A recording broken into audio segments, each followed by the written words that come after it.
Alors nous allons travailler ici sur la construction de la somme de vecteurs dans ce qu'on appelle le cas général. Avant de démarrer tout ce travail, eh bien, je vous conseille de regarder déjà la vidéo que je vous mets à l'écran, vidéo dans laquelle on a travaillé sur deux cas particuliers de somme de vecteurs, à savoir la règle du parallélogramme ainsi que la relation de Schall.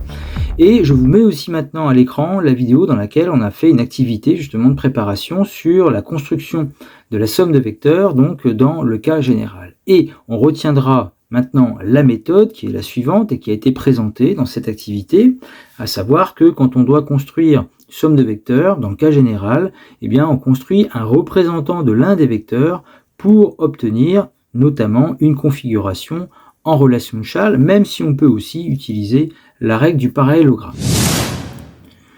Donc je vous propose ici un exemple pour vous rappeler et vous montrer cette construction de vecteur somme dans ce qu'on appelle le cas général. Donc vous avez un vecteur U ici qui est le vecteur AB, un vecteur V qui correspond au vecteur EF, et on doit construire un vecteur égal au vecteur AB plus EF.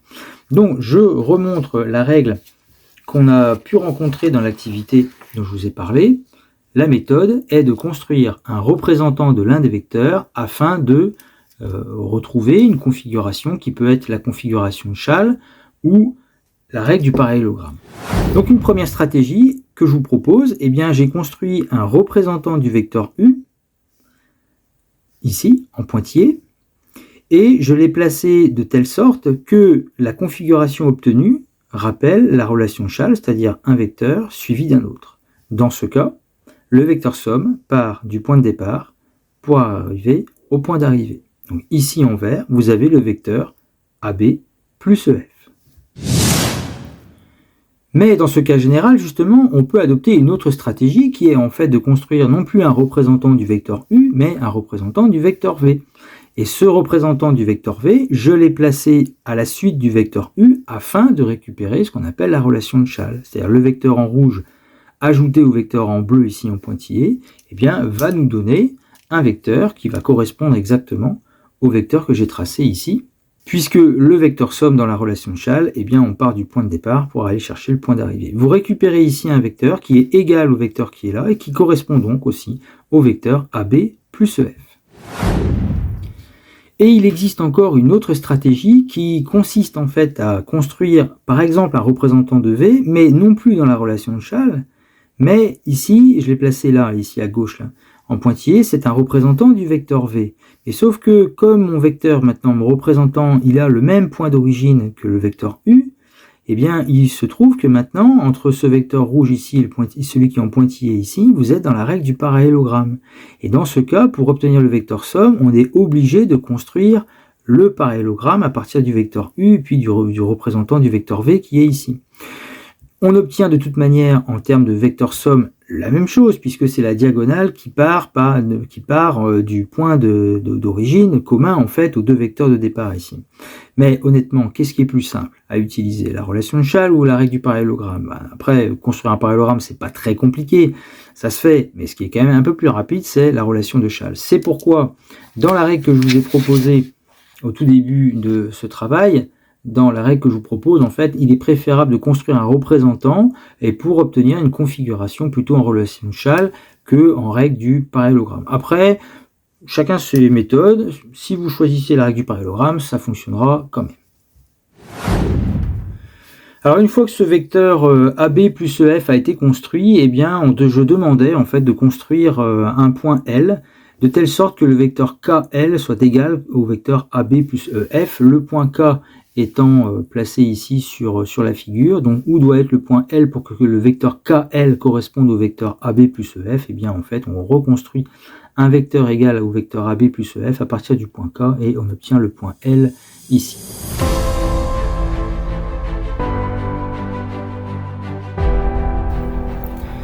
Alors ce que je vous propose ici, eh bien, c'est un exercice, à savoir que vous pouvez tracer sur une feuille 3 vecteurs, comme j'ai placé moi, le vecteur U, le vecteur V, un vecteur W, et puis vous essayez de construire les vecteurs U plus V, U plus W, W plus V. Vous essayez, et on a une correction dans quelques instants. Donc correction de ces constructions de vecteurs, on commence avec le vecteur U plus V, donc j'ai construit un représentant du vecteur V ici, qui se place ainsi à la suite du vecteur U. Donc vous avez la relation de Schall ici qui apparaît, à savoir que le vecteur U plus le vecteur V. Et ce vecteur qui est là, vous pouvez l'appeler le vecteur V, puisque c'est le même que celui-là. Donc le vecteur somme, c'est le vecteur qui part du point d'origine du vecteur U pour aller chercher le point d'arrivée du vecteur V. Voilà le vecteur U plus V. Le vecteur U plus W, alors cette fois-ci j'ai construit un représentant du vecteur U qui permet d'avoir donc une suite de vecteurs dans la relation de Schall, le vecteur U suivi du vecteur W. Donc le vecteur somme U plus W, on part du point de départ du premier vecteur pour aller chercher le point d'arrivée du deuxième vecteur. Voilà le vecteur U plus W. Pour le troisième cas, W plus V, j'ai construit un représentant du vecteur W de telle sorte qu'il soit justement à la suite, ou que le vecteur V se situe à la suite du vecteur W. Bon, c'est mon choix, après vous avez peut-être fait un autre. Toujours est-il que votre vecteur somme doit correspondre au vecteur qui est ici représenté en noir. C'est le vecteur ici W plus V, à savoir qu'on part du point de départ du premier vecteur pour aller chercher le point final du deuxième vecteur.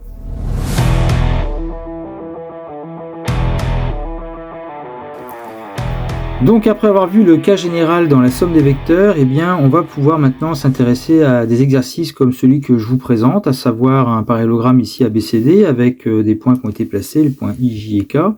Et on va devoir faire des sommes de vecteurs en utilisant soit la règle du parallélogramme, ça peut être aussi la relation de Schall, ou alors devoir utiliser donc ce qu'on a vu dans le cas général. Et on commence avec trouver un vecteur qui correspond au vecteur AI plus IJ. Donc on commence par tracer les vecteurs. Voilà le vecteur AI, vecteur IJ, et on reconnaît ici la relation de Schall, autrement dit le vecteur somme, eh bien c'est le vecteur AJ que j'ai marqué donc en réponse. Deuxième somme de vecteurs, vecteur AI plus le vecteur DC. Donc le vecteur AI représenté en rouge ici, ensuite le vecteur DC représenté ici en bleu. Pour ajouter ces deux vecteurs, j'ai choisi de construire un représentant du vecteur AI que j'ai placé justement en pointillé en bleu ici. Parce que maintenant, le vecteur qui est ici en pointillé en bleu, qui est égal au vecteur AI, puisque c'est un représentant, eh bien on ajoute ce vecteur avec le vecteur DC. Et entre ces deux vecteurs, vous récupérez ici la relation de Schall. Donc le vecteur somme entre ce vecteur en pointillé et le vecteur ici DC, eh bien c'est la relation de Schall. Vous avez le vecteur somme qui apparaît ici en vert et qui correspond, qui peut s'appeler, au vu des points qui sont placés sur la figure, donc au vecteur IC, d'où le résultat, le vecteur IC. Troisième somme de vecteurs, le vecteur DJ plus le vecteur CB. Donc le vecteur DJ, déjà on le trace, donc c'est le vecteur rouge que vous avez ici. Le vecteur CB, c'est le vecteur rouge que vous avez là aussi. Pour ajouter ces deux vecteurs, on est dans le cas général justement. Donc on va construire un représentant de l'un des deux vecteurs. J'ai choisi ici le vecteur CB, je construis un représentant de ce vecteur, je le place ici. Pourquoi ici? Parce que du coup le vecteur ici en rouge et celui qui est en pointillé sont dans la relation de Schall. Donc ce vecteur plus celui qui est en pointillé, eh bien en fait, va nous former le vecteur qui va partir de D pour arriver au point K. D'où la réponse ici, le vecteur DK, et je vous le trace ici.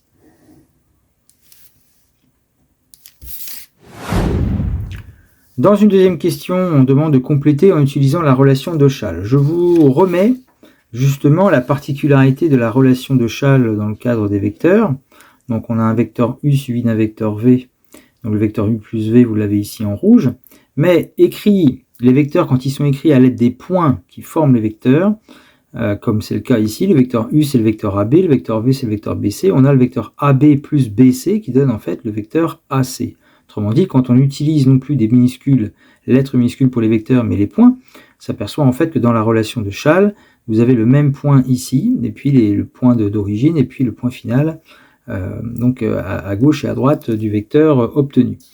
Donc, dans ce qui est demandé ici, le vecteur AC devait être égal à un point vecteur J plus J, un vecteur qui commence par J qui finit par un point, ben c'est en fait AJ plus JC. Dans le deuxième, vecteur DC, en utilisant la relation de Schall, qu'est-ce qu'on pourrait mettre?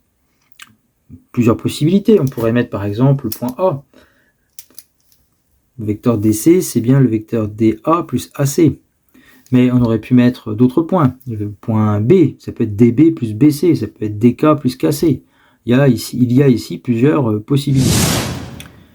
Enfin, en troisième question, on demande le vecteur dB est la somme du vecteur dA plus un autre vecteur qui démarre par le point D. C'est-à-dire, votre vecteur dB que j'ai représenté en bleu, c'est le vecteur final, c'est le vecteur somme, construit à l'aide du vecteur dA et d'un vecteur qui part du point D.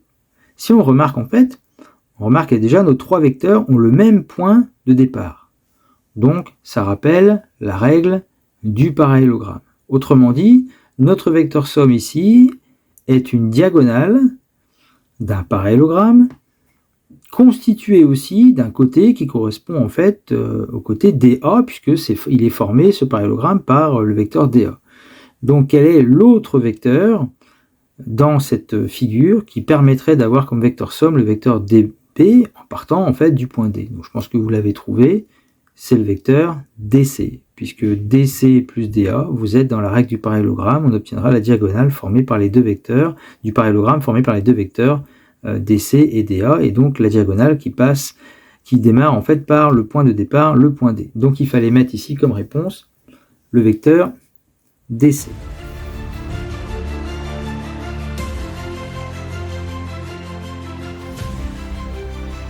Donc pour terminer, je vous propose un exercice avec ici un parallélogramme ABCD de centre O. Vous allez avoir des vecteurs donc à ajouter et le vecteur somme que on trouvera devra s'exprimer à l'aide des points qui sont ici sur la figure. Donc vous pouvez faire pause sur la vidéo, vous essayez de le faire et vous avez la correction juste après. Donc dans le premier cas, le vecteur AB plus le vecteur AD. Donc le vecteur AB, vous l'avez ici sur la figure, le vecteur AD, il est là. Et donc, dans la somme de ces deux vecteurs, vous êtes directement dans l'application de la règle du parallélogramme, puisque nos deux vecteurs démarrent par le même point d'origine, le point A. La règle du parallélogramme nous dit de construire un parallélogramme à partir des vecteurs AB et vecteur AD, qui est déjà construit finalement, c'est le parallélogramme ABCD, et le vecteur somme correspond à la diagonale de ce parallélogramme qui part du point d'origine A. Donc, il s'agit en fait du vecteur AC. Donc la réponse attendue est le vecteur AC. Dans le deuxième cas, nous devons ajouter les vecteurs OA et OB qui ont aussi la particularité d'avoir le même point d'origine. Donc le vecteur OA, vous l'avez ici, voici le vecteur OB. Donc nous sommes dans l'application de la règle du parallélogramme. Il faudrait donc construire un parallélogramme à partir des segments OB et OA. Et donc on voit en fait un parallélogramme qui va nous faire sortir de la figure donnée. Toujours est-il que le vecteur somme, il part du point O pour aller chercher donc la diagonale que je ne trace pas finalement parce qu'on va construire autrement le vecteur somme. Au lieu de rester sur la règle du parallélogramme, on va utiliser en fait le cas général, c'est-à-dire construire un représentant soit du vecteur OA ici, soit du vecteur OB. Le vecteur OA que j'ai représenté ici, eh bien un représentant de ce vecteur est par exemple le vecteur que je vais placer ici, qui correspondrait par exemple au vecteur CO. Or, ce vecteur ici qu'on pourrait appeler U, suivi d'un vecteur ici qui est le vecteur V, vous êtes ici par contre dans la relation de Schall.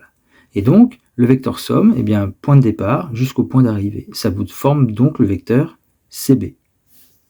Donc, on pourrait écrire le vecteur CB. Dans la troisième question, le vecteur AB plus le vecteur OD. Donc le vecteur AB, c'est celui-ci, le vecteur OD, il est ici. Donc là, on est directement dans l'application du cas général.